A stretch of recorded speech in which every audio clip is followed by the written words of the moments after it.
আসসালামু আলাইকুম প্রিয় শিক্ষার্থীরা, কেমন আছো? আশা করি নিশ্চয়ই ভালো আছো। আলহামদুলিল্লাহ, আমি আল্লাহর রহমতে ভালো আছি। সবাইকে প্রীতি ও শুভেচ্ছা জানিয়ে আজকের জাতীয় বিশ্ববিদ্যালয়ের অনলাইন ক্লাসে সবাইকে স্বাগতম জানাচ্ছি।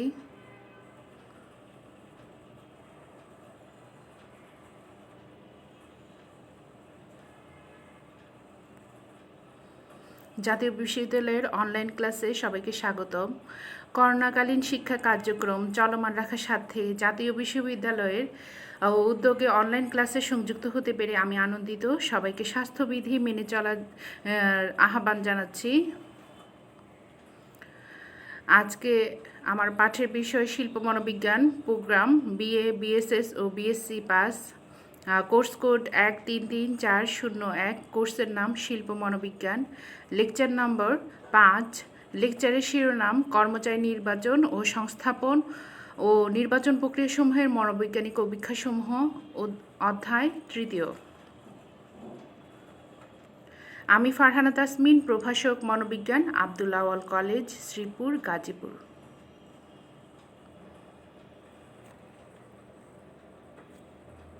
এই ছবিটি দেখে কি মনে হচ্ছে তোমাদের, বলো তো দেখি। এই ছবিটি দেখে কি মনে হচ্ছে? অনেকগুলি ব্যক্তির মধ্য থেকে কি করছে? একজনকে নির্বাচন করছে। কোনো কর্ম সম্পাদনের জন্য কোনো প্রতিষ্ঠানে দরখাস্তকারীদের ভিতর থেকে, অর্থাৎ আবেদনকারীদের ভিতর থেকে প্রয়োজনীয় ভবিষ্যৎ কর্মী খুঁজে বের করার প্রক্রিয়াকে কি বলে বলো তো দেখি। গত ক্লাসগুলিতে কিন্তু আমি বলেছি ভবিষ্যৎ কর্মী খুঁজে বের করার প্রক্রিয়াকে কি বলে?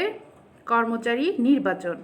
আবার এই কর্মী খুঁজে বের করার পর তাকে উপযুক্ত স্থানে স্থলাভিষিক্তকরণ করা, মানে উপযুক্ত ব্যক্তিকে উপযুক্ত স্থানে নিয়োগ করাটা হচ্ছে গিয়ে সংস্থাপন।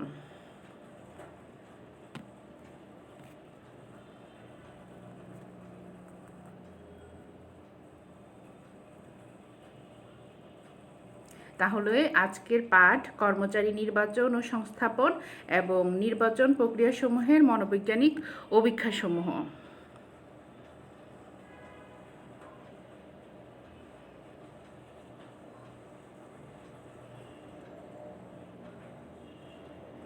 শিখন ফল।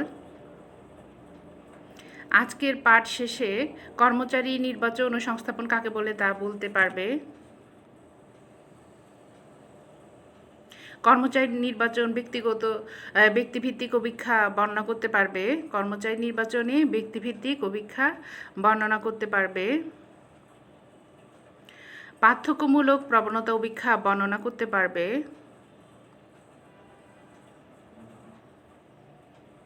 কর্মচারী নির্বাচনে মনোবৈজ্ঞানিক অভিক্ষাসমূহ ব্যাখ্যা করতে পারবে।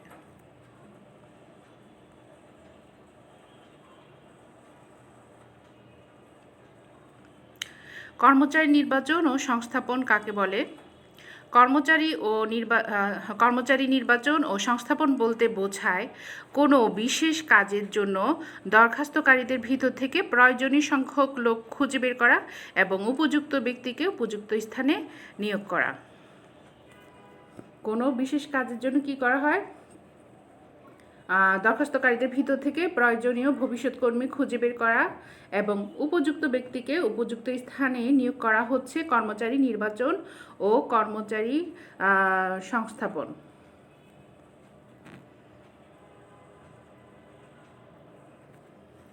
দেখো, কর্মচারী নির্বাচন আর কর্মচারী সংস্থাপনের মধ্যে পার্থক্যটা কি? কর্মচারী নির্বাচন বলতে ভবিষ্যৎ কর্মী খুঁজে বের করার প্রক্রিয়াকে বোঝানো হয়। তাহলে কোনো প্রতিষ্ঠানে দরখাস্তকারীদের ভিতর থেকে প্রয়োজনীয় ভবিষ্যৎ কর্মী খুঁজে বের করার প্রক্রিয়াটা কি হচ্ছে? কর্মচারী নির্বাচন। আর কর্মচারী সংস্থাপনটা কি?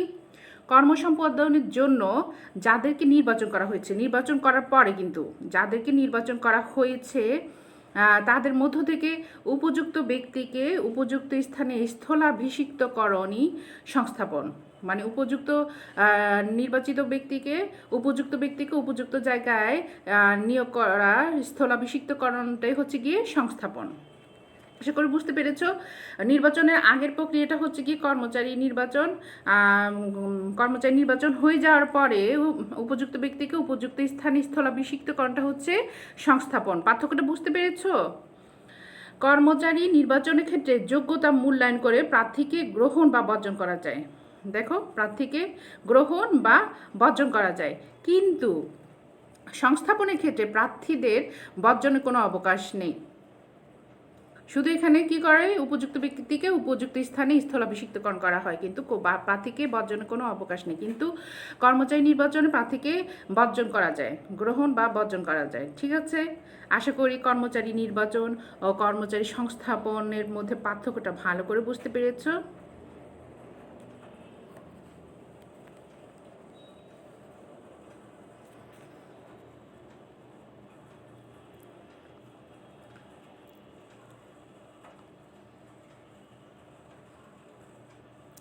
এখন দেখো, কর্মচারী যে নির্বাচন করবে কোন পদ্ধতিতে বা কোন প্রক্রিয়ায় কর্মচারী নির্বাচন করবে সেটা আমরা এখন পড়ব। কোন প্রক্রিয়ায় কর্মচারী নির্বাচন করবে, কর্মচারী নির্বাচন প্রক্রিয়াসমূহ।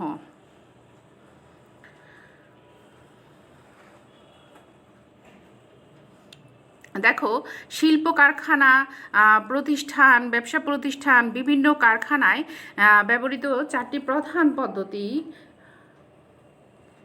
শিল্প কারখানা, প্রতিষ্ঠান, ব্যবসা প্রতিষ্ঠান, বিভিন্ন কারখানায় ব্যবহৃত চারটি পদ্ধতি নিম্নরূপ। শিল্প কারখানা, প্রতিষ্ঠান, ব্যবসা প্রতিষ্ঠানে চারটা পদ্ধতি ব্যবহার করা হয়। কি কি দেখো, মনোবৈজ্ঞানিক অভিক্ষা, জীবন তথ্য,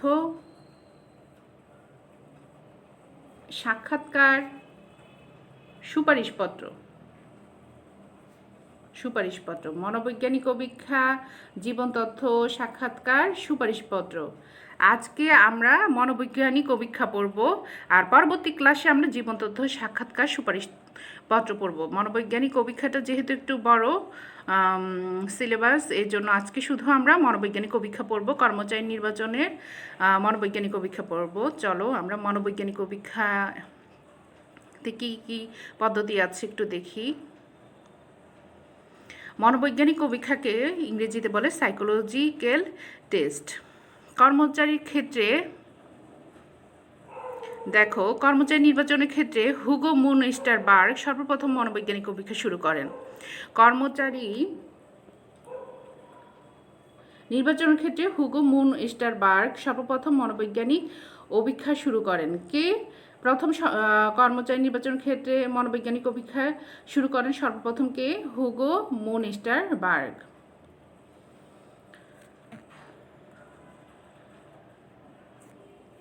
এই কর্মচারী নির্বাচনের ক্ষেত্রে যে মনোবৈজ্ঞানিক অভিক্ষা ব্যবহার করা হয়, দ্বিতীয় বিশ্বযুদ্ধের সময় এর ব্যবহার ব্যাপক হারে বৃদ্ধি পায়। কখন? দ্বিতীয় বিশ্বযুদ্ধের সময়। বর্তমানে শিল্পোন্নত দেশে কলকারখানা, ব্যবসা প্রতিষ্ঠান, অফিস, আদালতের কর্মচারী নির্বাচনের ক্ষেত্রে মনোবৈজ্ঞানিক অভিক্ষা ব্যাপকভাবে ব্যবহৃত হচ্ছে। মনোবৈজ্ঞানিক অভিক্ষার সাহায্যে কি করা হয়? প্রার্থী সম্পর্কে পূর্ব থেকে অনুমান করা যায়। মনোবৈজ্ঞানিক অভিক্ষার সাহায্যে কি করা হয়? প্রার্থী সম্পর্কে পূর্ব থেকে অনুমান করা যায় এবং প্রার্থী কতটুকু সফলতা লাভ করতে পারবে সে সম্পর্কে বোঝা যায়। নিম্নে দেখো,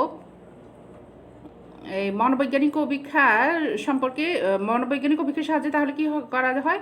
প্রার্থী সম্পর্কে পূর্ব থেকে অনুমান করা যায় এবং প্রার্থী কতটুকু সফলতা লাভ করতে পারবে সেই সম্পর্কে বোঝা যায় মনোবৈজ্ঞানিক অভিক্ষার সাহায্যে। মনোবৈজ্ঞানিক অভিক্ষাসমূহকে প্রধানত 4 ভাগে ভাগ করা যায়। কয় ভাগে ভাগ করা যায়? 4 ভাগে ভাগ করা যায়। কি কি দেখো তো? একটা হচ্ছে বুদ্ধি অভিক্ষা, 2 নম্বর হচ্ছে বিশেষ প্রবণতা অভিক্ষা, 3 নম্বর হচ্ছে ব্যক্তিত্ব অভিক্ষা,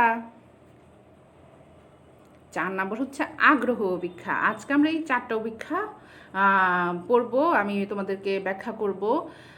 তাহলে দেখো, মনোবৈজ্ঞানিক অভিক্ষার সাহায্যে প্রার্থী সম্পর্কে পূর্ব থেকে অনুমান করা যায় এবং সে ভবিষ্যতে কীরকম কাজ করতে পারবে সেই সম্পর্কে বোঝা যায়। মনোবৈজ্ঞানিক অভিক্ষাকে কর্মচারী নির্বাচনের ক্ষেত্রে 4 ধরনের অভিক্ষা ব্যবহার করা হয়। এক হচ্ছে বুদ্ধি অভিক্ষা, বিশেষ প্রবণতা অভিক্ষা, ব্যক্তিত্ব অভিক্ষা, আগ্রহ অভিক্ষা। আজকে আমরা এই 4 ধরনের অভিক্ষা পড়ব। চলো আমরা তাহলে বুদ্ধি অভিক্ষাতে যাই। বুদ্ধি অভিক্ষা, ইন্টেলিজেন্স টেস্ট। এই যে আমি বলতেছি যে অভিক্ষা, আচ্ছা বলো তো দেখি অভিক্ষা কাকে বলে? তোমরা কি জানো? কেউ কি বলতে পারবে অভিক্ষা কাকে বলে? যেহেতু তোমরা ডিগ্রির তৃতীয় বর্ষে, অবশ্যই তোমরা অভিক্ষা কাকে বলে বলতে পারবে। তারপর আমি একবার বল দিচ্ছি, অভিক্ষা হলো আচরণের নৈর্ব্যক্তিক ও আদর্শায়িত পরিমাপ।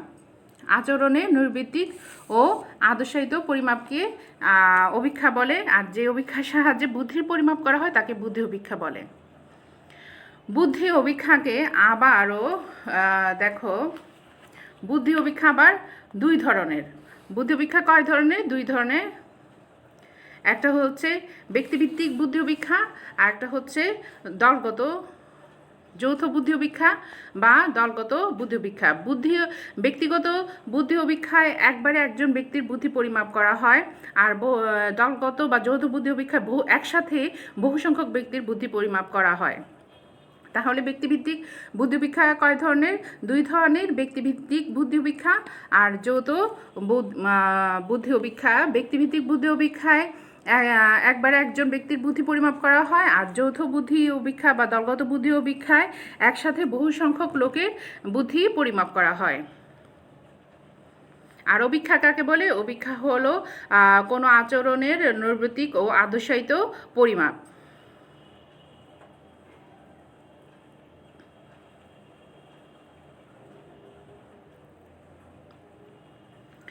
ব্যক্তিভিত্তিক বুদ্ধি অভিক্ষা, ইন্ডিভিজুয়াল ইন্টেলিজেন্স টেস্ট। ব্যক্তিভিত্তিক বুদ্ধি অভিক্ষায় কী করা হয়? একবারে একজনের বুদ্ধি পরিমাপ করার জন্য ব্যক্তিভিত্তিক বুদ্ধি অভিক্ষা প্রয়োগ করা হয়। আচ্ছা, এই যে আমি বলতেছি ব্যক্তিভিত্তিক কাকে বলে, অভিক্ষাও বলছি, বুদ্ধি কাকে বলে বলো তো দেখি? অবশ্যই তোমরা জানো এবং বলতে পারছো। তারপর আমি একটু বল দিই, দেখো তো আমার সাথে মিলে কিনা। বুদ্ধি হলো ব্যক্তির সেই ক্ষমতা যার সাহায্যে সে বাস্তব জগৎ সম্পর্কে অবগত হতে পারে, বিভিন্ন ঘটনার সমন্বয় সাধন করতে পারে এবং সমস্যাজনিত পরিস্থিতিতে সঠিক সিদ্ধান্ত গ্রহণ করতে পারে, তাকে কি বলে? বুদ্ধি বলে। তাহলে ব্যক্তিভিত্তিক বুদ্ধি অভিক্ষা নামটা সম্পর্কে তোমরা এর অর্থটা বুঝতে পেরেছো, যে ব্যক্তিভিত্তিক বুদ্ধি অভিক্ষার সাহায্যে একজন ব্যক্তির বুদ্ধি অভিক্ষা পরিমাপ করা হয়।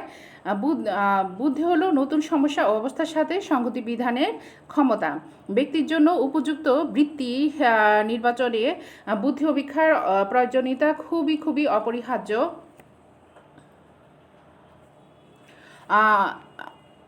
অনেক লোকের ভিতর থেকে উপযুক্ত ব্যক্তিকে নিয়োগ করার জন্য বুদ্ধি পরিমাপের প্রয়োজন রয়েছে। বুদ্ধি পরিমাপের জন্য বিভিন্ন রকমের বুদ্ধি অভিক্ষা রয়েছে। তার মধ্যে বুদ্ধি অভিক্ষাগুলো সাধারণত দুই ভাগে তো ভাগ করা যায়, একটা ব্যক্তিভিত্তিক বুদ্ধি অভিক্ষা আর একটা হচ্ছে গিয়ে দলগত বুদ্ধি অভিক্ষা। ব্যক্তিভিত্তিক বুদ্ধি অভিক্ষা প্রধানত ব্যক্তির উপর আলাদাভাবে প্রয়োগ করা হয়, যেমন বিনিসিমো বুদ্ধি অভিক্ষা আর একটা হচ্ছে ওয়েসলারের বুদ্ধি অভিক্ষা। আজকে আমরা বিনিসিমো বুদ্ধি অভিক্ষা আর ওয়েসলারের বুদ্ধি অভিক্ষা করব। তো বিনিসিমো বুদ্ধি অভিক্ষাটা কি দেখো তো।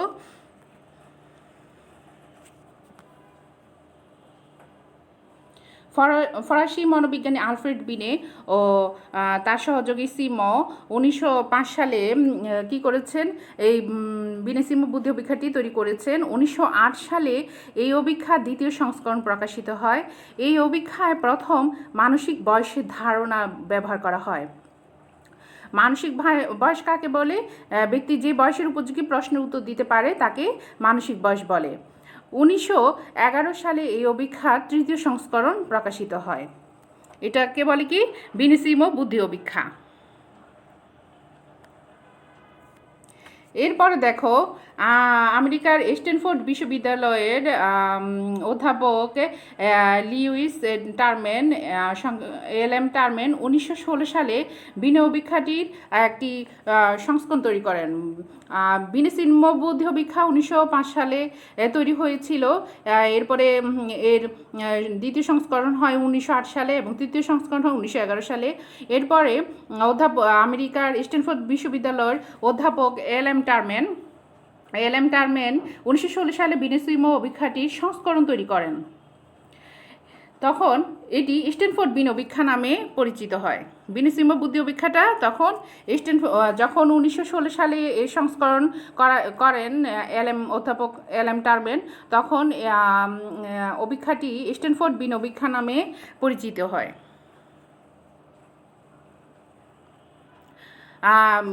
ব্যক্তিভিত্তিক স্ট্যানফোর্ড বিন অভিক্ষায় সর্বপ্রথম বুদ্ধিঙ্ক শব্দটি ব্যবহার করা হয়।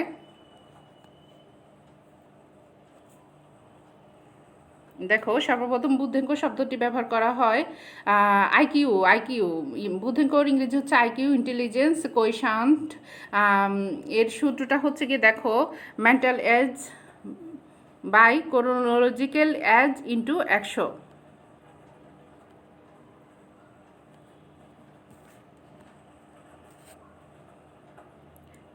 বাংলাতে হচ্ছে বুদ্ধিঙ্ক ইকুয়াল টু মানসিক বয়স ভাগ প্রকৃত বয়স ইন্টু 100। বুদ্ধিঙ্ককে ইংরেজিতে ইন্টেলিজেন্স কোয়েশান্ট বলা হয়। 1960 সালে এল ও এবং এম ফর্মকে একত্রিত করে এই অভিক্ষাটি কী করা হয়, আরেকটি নতুন সংস্করণ প্রকাশিত হয় 1960 সালে। এতে 2.5 বছর থেকে 14 বছর পর্যন্ত প্রত্যেক বয়সের উপযোগী কতগুলো পদ সন্নিবেশিত করা হয় এবং 17 ও 18 বছর বয়সের জন্য নতুন অভিক্ষাও সংযোজন করা হয়। এতে বুদ্ধিঙ্ক গণনার পদ্ধতি প্রবর্তন করা হয়।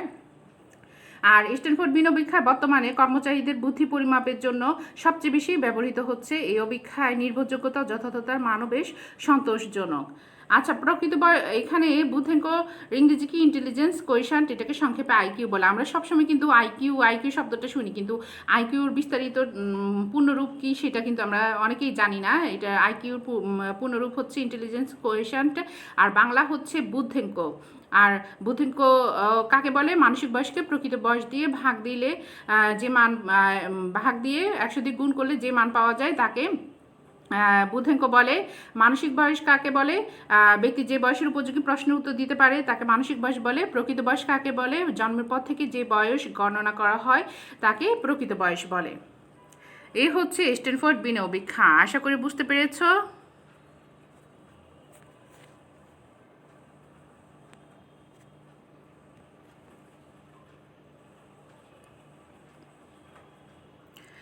ব্যক্তিভিত্তিক বুদ্ধি অভিক্ষার আরেকটা হচ্ছে গিয়ে ওয়েসলারের বুদ্ধি অভিক্ষা। আমি বলেছি ব্যক্তিভিত্তিক বুদ্ধি অভিক্ষা আমরা আজকে 2টা অভিক্ষা পড়ব। একটা হচ্ছে স্ট্যানফোর্ড বিন অভিক্ষা, একটা ওয়েসলারের বুদ্ধি অভিক্ষার মধ্যে নিউ ইয়র্কের বেলিভিউ হাসপাতালের প্রখ্যাত মনোবিজ্ঞানী ডেভিড ওয়েসলার বুদ্ধি পরিমাপের জন্য 1939 সালে এই অভিক্ষাটি তৈরি করেন। ওয়েসলার বুদ্ধি অভিক্ষা কখন তৈরি হয়? 1939 সালে। অভিক্ষাটির 2টি ভাষ্য আছে, একটি শিশুদের জন্য এবং একটি বয়স্কদের জন্য। ডেভিড ওয়েসলার 1939 সালে অভিক্ষাটি প্রণয়ন করেন, অভিক্ষাটি তৈরি করেন। আর এই অভিক্ষার 2টি ভাষ্য আছে, একটা হচ্ছে শিশুদের জন্য আর একটা হচ্ছে বয়স্কদের জন্য।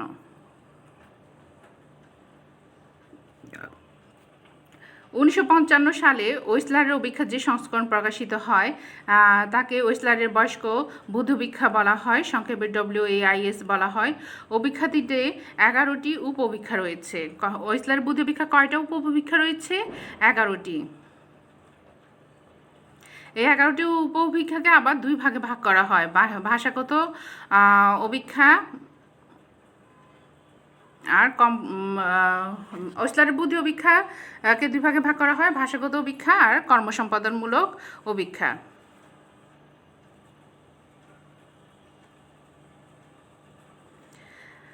আচ্ছা, দেখো তো ভাষাগত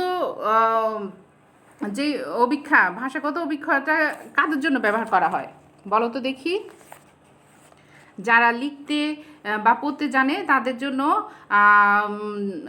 ভাষাগত অভিক্ষা ব্যবহার করা হয়। আর যারা শিশু, নিরক্ষর ব্যক্তি, মূক ও বধির অথবা যারা ভাষা ব্যবহারে অসুবিধা বোধ করে তাদের জন্য কর্মসম্পাদনমূলক বা কৃত অভিক্ষা ব্যবহার করা হয়। ওয়েসলারের বুদ্ধি অভিক্ষাকে 2 ভাগে ভাগ করা হয়, একটা হচ্ছে ভাষাগত অভিক্ষা, একটা হচ্ছে কর্মসম্পাদনমূলক অভিক্ষা। ভাষাগত অভিক্ষায় হচ্ছে গিয়ে যারা লিখতে ও পড়তে জানে তাদের জন্য ব্যবহার করা হয়। আর কর্মসম্পাদনমূলক অভিক্ষা হচ্ছে গিয়ে যারা শিশু, মুখ নিরক্ষর ব্যক্তি, মুক ও বধির অথবা যারা ভাষার ব্যবহারে অসুবিধা বোধ করে তাদের জন্য কর্মসম্পাদনমূলক বুদ্ধি কৃতি অভিক্ষা প্রয়োগ করা হয়। দেখো, ওয়েসলারের বয়স্ক বুদ্ধি অভিক্ষাটিতে 11টি উপঅভিক্ষা রয়েছে। কয়টি? 11টি উপঅভিক্ষা রয়েছে। এই 11টি উপঅভিক্ষাকে 2 ভাগে ভাগ করা হয়েছে। একটা হচ্ছে ভাষাগত অভিক্ষা ভার্বাল স্কেল, আর একটা কর্মসম্পাদনী অভিক্ষাসমূহ পারফরমেন্স স্কেল। ভাষাগত অভিক্ষাসমূহের মধ্যে কি কি আছে? সংবাদ বা সাধারণ জ্ঞান, সাধারণ বোধ ক্ষমতা, সংখ্যা বুদ্ধির পরিসর, গাণিতিক চিন্তন, সাদৃশ্য, শব্দার্থ। আর কর্মসম্পাদনী অভিক্ষাসমূহের মধ্যে কি আছে? ছবি সাজানো, ছবি পূরণ, ব্লক ডিজাইন, বস্তু শ্রেণীবদ্ধকরণ, আর সংখ্যা ও প্রতীক ব্যবহার। তাহলে দেখো, ওয়েসলার অভিক্ষায় কয়টা উপঅভিক্ষা রয়েছে? 11টা। 11টা উপঅভিক্ষাকে আবার 2 ভাগে ভাগ করা হয়েছে, ভাষাগত অভিক্ষা আর কর্মসম্পাদনী অভিক্ষার মধ্যে। এগুলি হচ্ছে গিয়ে এখানে হচ্ছে ভাষাগত অভিক্ষা 1, 2, 3, 4, 5, 6, আর কর্মসম্পাদনমূলকের মধ্যে রয়েছে 1, 2, 3, 4, 5, 5টি। আশা করি বুঝতে পেরেছো।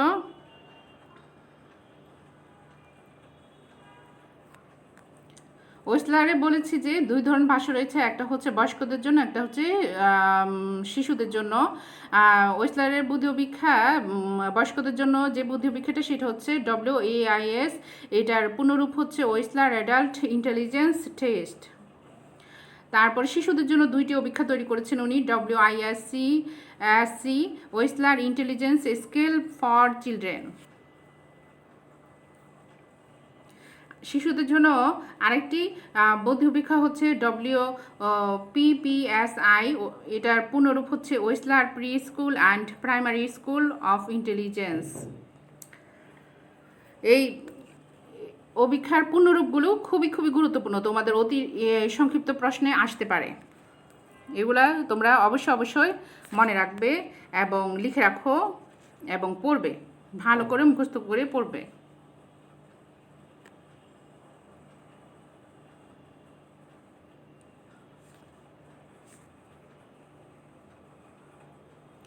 এতক্ষণ আমরা পড়েছি ব্যক্তিভিত্তিক বুদ্ধি অভিক্ষা। একবারে একজন ব্যক্তির যখন বুদ্ধি পরিমাপ করা হয় তাকে ব্যক্তিভিত্তিক বুদ্ধি অভিক্ষা বলে। আর যৌথ বুদ্ধি অভিক্ষা বা দলগত বুদ্ধি অভিক্ষা কাকে বলে? একসাথে বহু সংখ্যক লোকের বুদ্ধি যখন পরিমাপ করা হয় তাকে যৌথ বুদ্ধি অভিক্ষা বলে।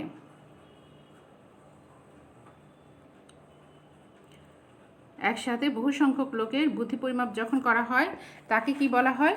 যৌথ বুদ্ধি অভিক্ষা।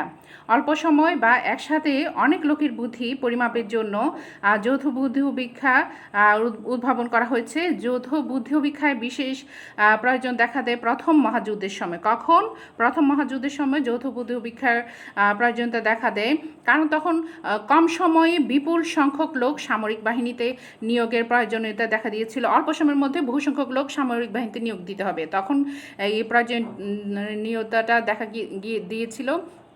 বহু সংখ্যক প্রার্থীদের মধ্য থেকে মানসিকভাবে অস্বাভাবিক লোকদের বাদ দেওয়া, মেধাবী ও সম্ভাবনাময় প্রার্থীদের নির্বাচন করা এবং বিশেষ প্রবণতা ও দক্ষতা অনুসারে বিভিন্ন বাহিনীতে লোক নির্বাচনের জন্য মনোবিজ্ঞানীরা আর্মি আলফা অভিক্ষা আর আর্মি বিটা অভিক্ষা ও আর্মি সাধারণ শ্রেণীবিভাগ নামে 3টি অভিক্ষা তৈরি করেছেন। 1918 সালে আর্মি আলফা অভিক্ষা ব্যবহার প্রথম শুরু হয়।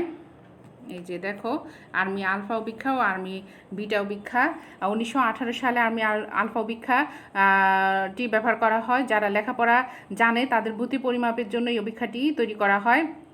বর্তমানে অভিক্ষাটিতে 8টি উপ অভিক্ষা রয়েছে: মৌখিক নির্দেশ, গাণিতিক সমস্যাবলী, প্রয়োগমূলক বিচারকরণ, সমার্থক বিপরীতার্থক শব্দ, অবিন্যস্ত বাক্য, সংখ্যা সারি পূরণ, উপমান, সাধারণ তত্ত্ব। সাম্প্রতিককালে শিল্প কারখানা ও ব্যবসা প্রতিষ্ঠানে উপযুক্ত কর্মচারী নির্বাচনের উদ্দেশ্যে কিছু অভিক্ষা ব্যবহৃত হচ্ছে। এগুলো হলো ওটিস মানসিক ক্ষমতা অভিক্ষা, থার্স্টন মানসিক সচেতনতা অভিক্ষা ইত্যাদি।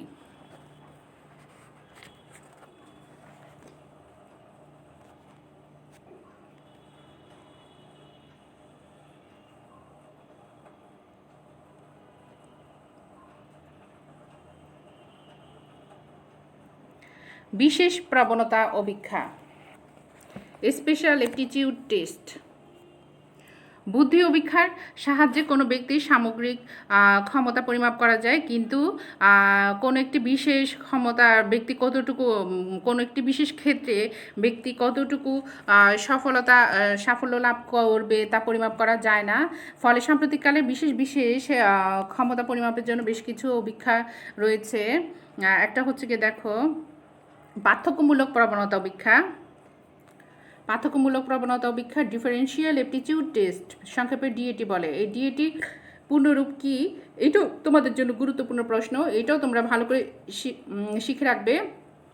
ডিএটির পূর্ণরূপ কি? ডিএটির পূর্ণরূপ হচ্ছে ডিফারেন্সিয়াল অ্যাপটিটিউড টেস্ট। শিশুদের নির্দেশনা ও বৃত্তি নির্বাচনে সহায়তার জন্য এই অপেক্ষাটি বেশ কার্যকরী। এই অপেক্ষাটিতে 8টি উপপরীক্ষা রয়েছে। পার্থক্যমূলক প্রবণতা অর্থাৎ ডিফারেন্সিয়াল অ্যাপটিটিউড টেস্টে কয়টা উপপরীক্ষা রয়েছে? 8টি উপপরীক্ষা রয়েছে। যেমন বাকযুক্তি, সংখ্যা ব্যবহার ক্ষমতা, বিমূর্ত যুক্তি, কারিগরি ক্ষমতা, করণিক ক্ষমতা, স্থান সম্পর্কিত ও ভাষা ব্যবহার। এটা বিশেষ প্রবণতা অপেক্ষার একটা হচ্ছে পার্থক্যমূলক প্রবণতা অপেক্ষা। আরেকটি বিশেষ প্রবণতা অপেক্ষা রয়েছে, দেখো সাধারণ প্রবণতা অপেক্ষা গুচ্ছ, জেনারেল অ্যাপটিটিউড টেস্ট ব্যাটারি, এটাকে সংক্ষেপে জিএটিবি বলে। এটাও তোমাদের জন্য খুবই ইম্পর্টেন্ট প্রশ্ন। জিএটিবির পূর্ণরূপ কি? আমেরিকার এমপ্লয়মেন্ট, দেখো আমেরিকার এমপ্লয়মেন্ট সার্ভিস কর্তৃক সরকারি কর্মচারী নিয়োগের ক্ষেত্রে ব্যবহারের জন্য 1947 সালে এই অপেক্ষাটি প্রথম প্রকাশিত হয়। এখানে মোট 12টি অপেক্ষা রয়েছে। এগুলোর সাহায্যে 9 রকমের বিশেষ প্রবণতা পরিমাপ করা যায়, যথা বুদ্ধি, ভাষা প্রয়োগ ক্ষমতা, সংখ্যা ব্যবহার ক্ষমতা, অবস্থানমূলক উপলব্ধি, সংগঠন উপলব্ধি, করণিক সংশোধন, সঞ্চালনমূলক সমন্বয়, আঙ্গুলি সঞ্চালনমূলক দক্ষতা, হস্তকৌশল ইত্যাদি। এই যে দেখো জেনারেল অ্যাপটিটিউড টেস্ট ব্যাটারির একটা স্যাম্পল, দেখো এরকম সমস্যা দেওয়া হয়, ওদেরকে সমাধান করতে দেওয়া হয় অপেক্ষার্থীদেরকে। এই যে 8+397 265, এখানে ABCD কোনটা হবে? আবার which two words have the same meaning? Fast, bright, speedy, long. আবার এখানে বলতেছে কি যে এরকম একটা এই ডিজাইনটা তৈরি করতে এই ABCD এই 4টার মধ্যে কোনটা প্রয়োজন? এরকম এগুলো হচ্ছে সাধারণ প্রবণতা অপেক্ষা গুচ্ছের স্যাম্পল কোয়েশ্চেন। এবার আসো, এতক্ষণ ছিলাম আমরা বুদ্ধি অপেক্ষায়, এবার আসো ব্যক্তিত্ব অপেক্ষা। ব্যক্তিত্ব কাকে বলে? ব্যক্তির সকল বৈশিষ্ট্যের সামগ্রিক রূপকে ব্যক্তিত্ব বলে। আর যে অপেক্ষার সাহায্যে ব্যক্তিত্ব পরিমাপ করা হয় তাকে ব্যক্তিত্ব অপেক্ষা বলে। উপযুক্ত স্থানে উপযুক্ত লোক নিয়োগের জন্য ব্যক্তিত্বের মূল্যায়নের প্রয়োজনীয়তা খুবই খুবই গুরুত্বপূর্ণ। অনেক সময় দেখা যায় শিক্ষাগত যোগ্যতার দিক থেকে ব্যক্তির উপযোগী হলেও মানসিকতার সাথে অসঙ্গতিপূর্ণ, তাই সে তার পেশার সফলতা লাভ করতে পারে না। তাই কোন পেশার জন্য কী ধরনের ব্যক্তিত্ব সম্পন্ন লোক দরকার হয়, উপযুক্ত হয় নির্ধারণের জন্য ব্যক্তিত্ব পরিমাপের প্রয়োজন রয়েছে।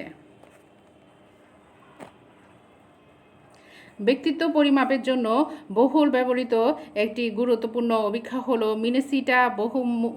মিনেসোটা বহুমুখী ব্যক্তিত্ব অপেক্ষা, মিনেসোটা মাল্টিফেসিক পার্সোনালিটি ইনভেন্টরি। দেখো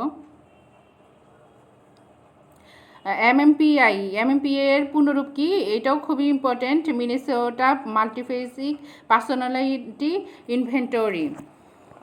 এখানে কি করা হয়? ব্যক্তিত্ব পরিমাপের ক্ষেত্রে একটি বহু ব্যবহৃত প্রচলিত পদ্ধতি। এতে মোট 550টি উক্তি রয়েছে। এখানে এই 550টি উত্তর সত্য মিথ্যা বলতে পারি না, এই 3 ধরনের উক্তি থেকে ব্যক্তিকে পছন্দের উত্তরটি নির্বাচন করতে হয়। এই অপেক্ষার সাহায্যে ব্যক্তিত্বের স্বাভাবিকতা ও বৈকল্যের মধ্যে পার্থক্য নিরূপণ করা যায়। একটা অপেক্ষা হচ্ছে Edward personal preference schedule, EPPS. Edward personal preference schedule, EPPS সমীক্ষা, এডওয়ার্ডের ব্যক্তিগত পছন্দ অনুসূচি। মারে এর ব্যক্তিত্ব মতবাদের উপর ভিত্তি করে এই অভিক্ষাটি তৈরি করা হয়েছে। এই অভিক্ষাটি ব্যক্তিত্বের 15টি সংলক্ষণ পরিমাপ করে। ব্যক্তিত্বের 15টি সংলক্ষণ পরিমাপ করে এডওয়ার্ড ব্যক্তিগত পছন্দের অনুসূচিতে। এরপরে আছে অভিক্ষেপণ বা প্রক্ষেপমূলক প্রজেক্টিভ টেস্ট অভিক্ষা। এই পদ্ধতিতে পরোক্ষভাবে ব্যক্তির ব্যক্তিত্ব পরিমাপ করা হয়। এখানে ব্যক্তিকে কতগুলো অস্পষ্ট, অসংগঠিত এবং অসম্পূর্ণ সমস্যার সমাধান করতে দেওয়া হয়। এইসব সমস্যার মূল্যায়ন করে ব্যক্তির ব্যক্তিত্ব সম্পর্কে ধারণা করা হয়। এই অভীক্ষণ পদ্ধতির মধ্যে একটা হচ্ছে গিয়ে কাহিনী সংপ্রত্যক্ষণ অভিক্ষা, একটা হচ্ছে রোসা কালি ছাপ অভিক্ষা। এই কাহিনী সংপ্রত্যক্ষণ অভিক্ষায় 20টি কার্ড আছে, 19টি কার্ডের ছবি থাকে এবং বাকি একটি ফাঁকা বা সাদা। এই কার্ডগুলো প্রতিটা অভিক্ষার্থীকে দিয়ে দেখতে বলা হয় এবং সে প্রতিটা কার্ডে কী দেখছে তা বলতে বা লিখতে বলা হয়। তার উপর ভিত্তি করে ব্যক্তির ব্যক্তিত্ব পরিমাপ করা হয়। রোসা কালি ছাপ অভিক্ষায় 10টি কালি ছাপ বিশিষ্ট কার্ড রয়েছে। হ্যাঁ, প্রতিটি কার্ড দেখে ব্যক্তি কী দেখছে তা বলতে বলা হয়। তার উপর ভিত্তি করে ব্যক্তির ব্যক্তিত্ব পরিমাপ করা হয়। তাহলে দেখো, ব্যক্তিত্ব অভিক্ষা, মিনেসোটা বহুমুখী ব্যক্তিত্ব অভিক্ষার সাহায্যে ব্যক্তিত্ব পরিমাপ করা হয়। এডওয়ার্ড ব্যক্তিগত পছন্দ অনুসূচির সাহায্যে ব্যক্তিত্ব পরিমাপ করা হয়। অভিক্ষেপণ পদ্ধতির সাহায্যে ব্যক্তিত্ব পরিমাপ করা হয়।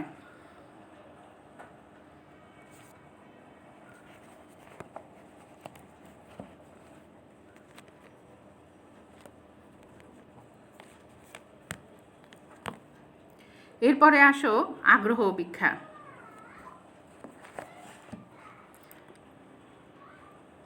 Interest test. বুদ্ধি এবং বিশেষ প্রবণতা থাকলেই সে যে তার কাজের সফলতা লাভ করবে এমন কোনো কথা নাই। বুদ্ধিও আছে, তারপর আবার তার বিশেষ প্রবণতাও আছে, কিন্তু সে যে কাজে সফলতা লাভ করবে তার কোনো তেমন কোনো কথা না। সংশ্লিষ্ট কাজের প্রতি তার আগ্রহ থাকতে হবে। আগ্রহ পরিমাপের জন্য প্রচলিত উল্লেখযোগ্য অভিক্ষাগুলো হচ্ছে স্ট্রং বৃত্তিমূলক অভিক্ষা, স্ট্রং বৃত্তিমূলক আগ্রহ অভিক্ষা। বিভিন্ন বৃত্তিতে ব্যক্তির আগ্রহ নির্ণয়ের জন্য 1927 সালে কে স্ট্রং এই অভিক্ষাটি তৈরি করেন। এতে মোট 400টি প্রশ্ন রয়েছে। প্রত্যেক প্রশ্নের সাথে পাশে পছন্দ, উদাসীন এবং অপছন্দ এবং এই 3 ধরনের উত্তর দেওয়া থাকে। এর মধ্য থেকে একটিকে চিহ্নিত করে ব্যক্তিকে তার আগ্রহ প্রকাশ করতে বলা হয়। এই অভিক্ষার সাহায্যে প্রায় 65টি বিভিন্ন ধরনের বৃত্তিতে ব্যক্তির আগ্রহের পরিমাণ নির্ধারণ করা হয়। অভিক্ষার ব্যবহারকে অর্থপূর্ণ করতে হলে এর সঠিক প্রয়োগ করতে হবে। কর্মচারী নির্বাচন ও সংস্থাপনের ক্ষেত্রে অভিক্ষা সমূহ প্রার্থীর আচরণের নির্দিষ্ট মান নির্ধারণ করে। এই অবস্থায় কর্মচারীদের উৎপাদনশীলতা ও প্রাতিষ্ঠানিক দক্ষতা অর্জন সম্পর্কে পূর্বোক্তি করা যায়। এসব অভিক্ষার মাধ্যমে কর্মচারী নিয়োগ করা হলে মনোবৈজ্ঞানিক অভিজ্ঞতাগুলোর সাহায্যে যদি কর্মচারী নিয়োগ করা হয়, প্রতিষ্ঠানে দুর্ঘটনা হ্রাস পায়, গুণগত মান ভালো হয়, উৎপাদন বৃদ্ধি পায়, ফলে প্রতিষ্ঠানের উদ্দেশ্য সফল হয়। সুতরাং কর্মচারী নির্বাচনে মনোবৈজ্ঞানিক অভিক্ষার গুরুত্ব অপরিসীম।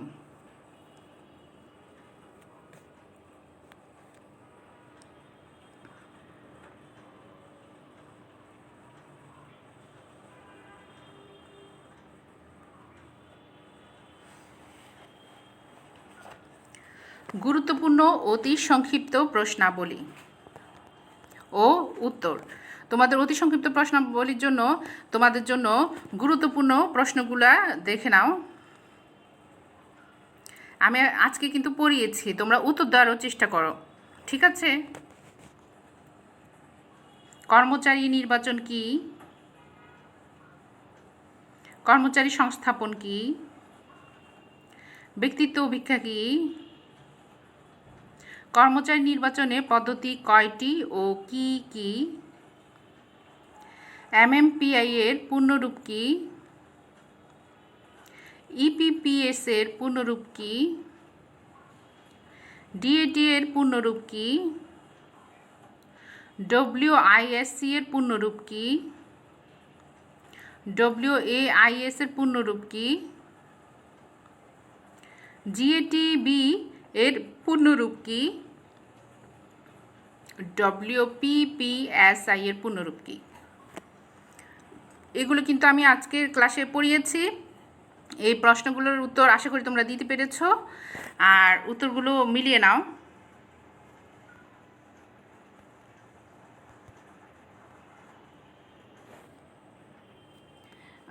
এক নম্বর প্রশ্নটা ছিল কর্মচারী নির্বাচন কি? উত্তর হচ্ছে কর্মচারী নির্বাচন বলতে ভবিষ্যৎ কর্মী খুঁজে বের করার প্রক্রিয়াকে বোঝানো হয়। 2 নম্বর প্রশ্ন ছিল কর্মচারী সংস্থাপন কি? কর্ম সম্পাদনের জন্য যাদেরকে নির্বাচন করা হয়েছে তাদের মধ্য থেকে উপযুক্ত ব্যক্তিকে উপযুক্ত স্থানে স্থলাভিষিক্তকরণই হলো সংস্থাপন। ব্যক্তিত্ব অপেক্ষা কি? সঠিক বৃত্তিতে সঠিক লোক নিয়োগের জন্য বৃত্তির উপযোগী মানসিক সংগঠন বা ব্যক্তিত্ব মূল্যায়নের অপেক্ষাকে ব্যক্তিত্ব অপেক্ষা বলে। MMPI এর পূর্ণরূপ কি? আরেকটা হচ্ছে কর্মচারী নির্বাচনের পদ্ধতি কয়টি ও কি কি? কর্মচারী নির্বাচনের পদ্ধতি 4টি, যথা মনোবৈজ্ঞানিক অপেক্ষা, জীবন তথ্য, সাক্ষাৎকার, সুপারিশপত্র। MMPI এর পূর্ণরূপ কি? Minnesota multiphasic personality inventory. EPPS এর পূর্ণরূপ কি? Edward personal preference schedule. DAT এর পূর্ণরূপ কি?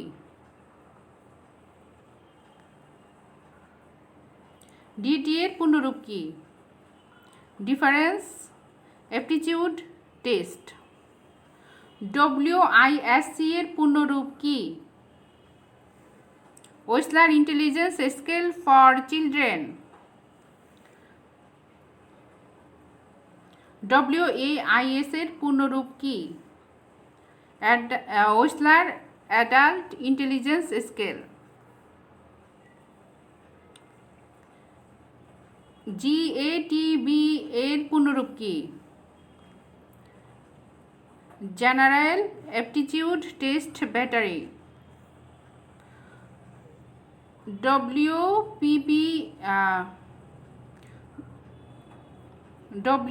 WPPSI এর পূর্ণরূপ কি? ওয়েসলার pre school and primary scale of intelligence. ওয়েসলার pre school and primary scale of intelligence. তাহলে দেখো এই প্রশ্নগুলো তোমাদের জন্য খুবই খুবই গুরুত্বপূর্ণ। এই প্রশ্নগুলো যদি তোমরা মনোযোগ দিয়ে পড়ে ফেলো, আশা করি তোমরা পরীক্ষায় খুব ভালো করে উত্তর দিতে পারবে।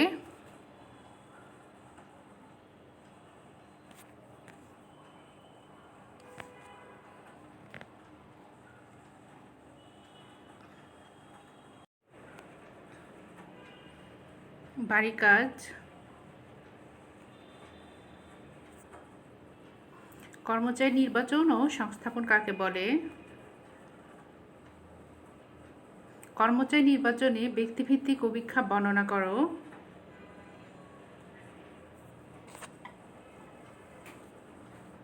পার্থক্যমূলক প্রবণতা অপেক্ষা বর্ণনা করো।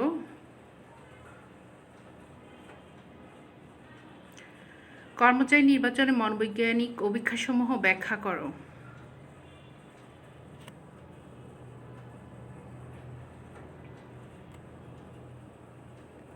আজকের ক্লাস তৈরিতে আমি যে স্লাইডগুলো ব্যবহার করেছি, সেখানে যে বইগুলো ব্যবহার করেছি, বইগুলো হচ্ছে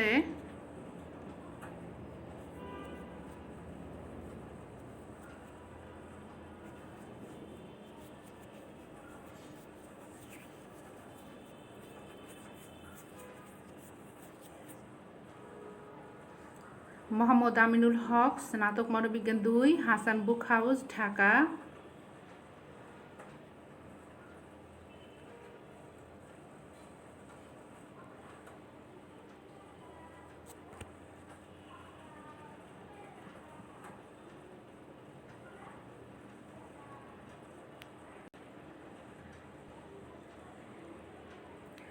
আব্দুল খালেক 2005, শিল্প মনোবিজ্ঞান, 4র্থ সংস্করণ, হাসান বুক হাউস, ঢাকা। আবু বকর সিদ্দিক, স্নাতক ও স্নাতকোত্তর, মনোবিজ্ঞান সাহিত্যকোষ, ঢাকা। রওশন জাহান, 1990, শিল্পে মনোবিজ্ঞান, কর্মবিজ্ঞান, ঢাকা বিশ্ববিদ্যালয়।